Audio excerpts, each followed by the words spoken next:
जब किसी को फर्क ही ना पड़े तो ठीक होना पड़ता है। खैर तुम बताओ, क्या पूछने और क्या कहने आए हो? तुम्हें कैसे पता चल जाता है कि मैं कुछ पूछने या बताने आया हूँ? ये इम्पोर्टेंट नहीं है। तुम बताओ, सुन रही हूँ। क्या बताऊं यार, कुछ अजीब लग रहा है मुझे।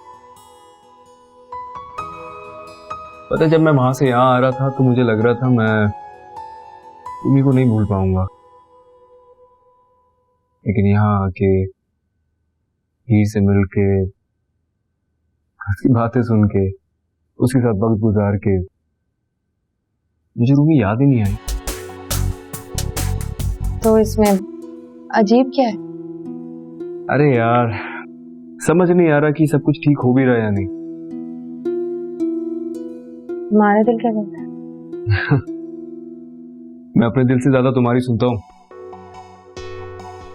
अगर तुम मुझे एक बार कह दोगी ना कि सब कुछ ठीक है, मुझे सुकून हो जाएगा। सब कुछ ठीक है भाई, तुम खुश हो, तुम्हारी अम्मी की आखिरी ख्वाहिश पूरी हो रही है, और सबसे बढ़कर ये बहुत अच्छा है ना?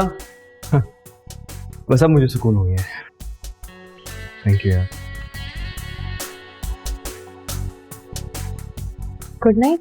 या गुड नाइट, गुड नाइट, सो जाओ, बाय।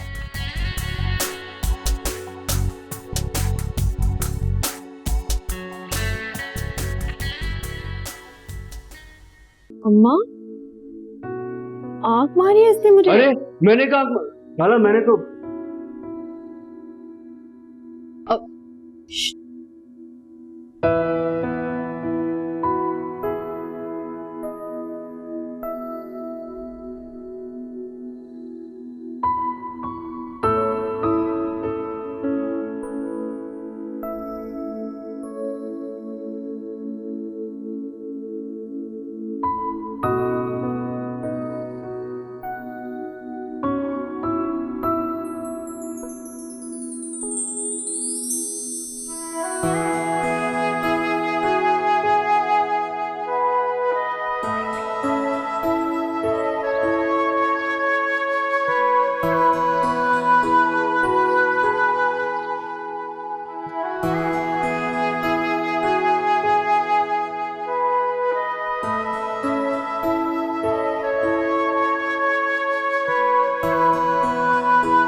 आ जाओ।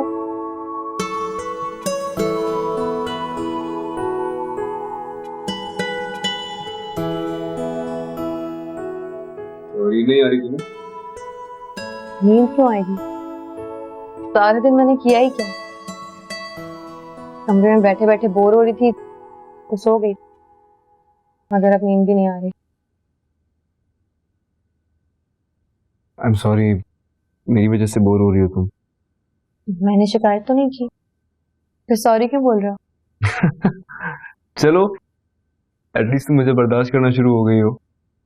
आई मीन, तुम पहले बात बाद में करती थी, शिकायत पहले करती थी। पुत्र, तुझे याद है 2 साल पहले जब तू मेरी गाड़ी से टकराया था, और मैंने तो बड़ी कोशिश की थी कि तू बच जाए, पर तू फिर भी टकरा गया। भाई साहब, गाड़ी तो बेजुबान जानवर है, उसका क्या कसूर? टक्कर तो आपने मारी थी और मेरी टांग भी टूट गई थी।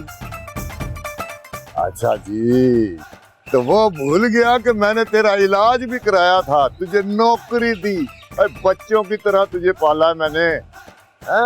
याद है चौधरी साहब, पर आप इस वक्त मुझे वो सब क्यों याद दिला रहे हैं? और इसलिए कि अब उन सब बातों का बदला चुकाने का वक्त आ गया। मैं समझा नहीं चौधरी साहब। अरे मैंने कोई साहब का सवाल कर दिया कि तू समझा नहीं? और 1 हफ्ते बाद हीर की शादी है, और ये हवेली में इतने काम पड़े हैं, और मैं तेरे अलावा किसी पे भरोसा नहीं कर सकता। तो तू ऐसा कर, अपना सामान लेकर ना हवेली आ जा। मैं चौई साहब, मैं हवेली आ गया तो पीछे बाड़े में भैंसों का ख्याल कौन रखेगा? तो चौई साहब वो ना मेरे बगैर बहुत उदास हो जाती हैं। ओए ऐडा तू रांझा भैंसों का, कोई नहीं उदास होती, उधर और लोग भी हैं, ख्याल कर लेंगे। और तेरी ज्यादा जरूरत यहाँ है, चल जा। और हाँ, एक बात का ख्याल रखी, हीर तेरी बहनों जैसी है।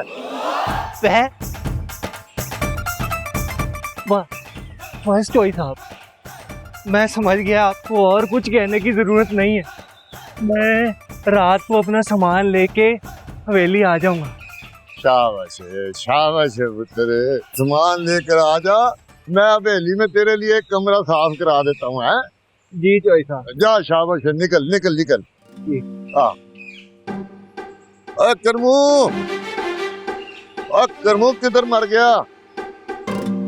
देख, अभी शादी हुई नहीं तेरी, मेरी वैल्यू बढ़ गई तेरी। अम्मा ने इस तरह कभी किसी की पहले नजर नहीं उतारी।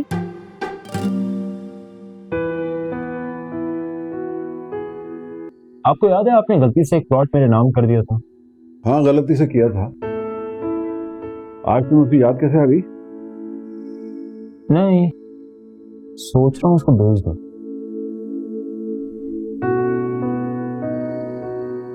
तुम्हारा दिमाग खराब हो गया क्या? जानते हो, प्लॉट नहीं है, इन्वेस्टमेंट है। आज से 10 साल बाद उसकी क्या कीमत होगी, तुम्हें अंदाजा है? डैड, मेरे पास एक बेहतर इन्वेस्टमेंट प्लान। अच्छा, क्या? फिल्म बनाता। घूरे नहीं, पहले प्लान तो सुनिए। ठीक है, प्लॉट बेच के एक फिल्म आराम से प्रोड्यूस हो जाएगी, प्रॉफिट आपका, और बोनस में हीरोइन के डैड का कैरेक्टर भी आप ही प्ले कर लीजिएगा। कैसा?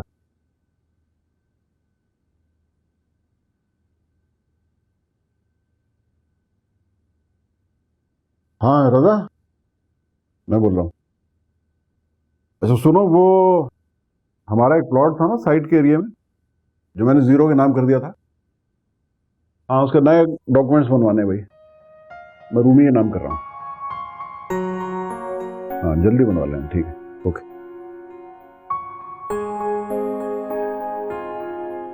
तुम्हें मैंने 1000 बार कहा है कि मजाक मत किया करो। हाँ, मैं तो सीरियस था, कसम खुदा की।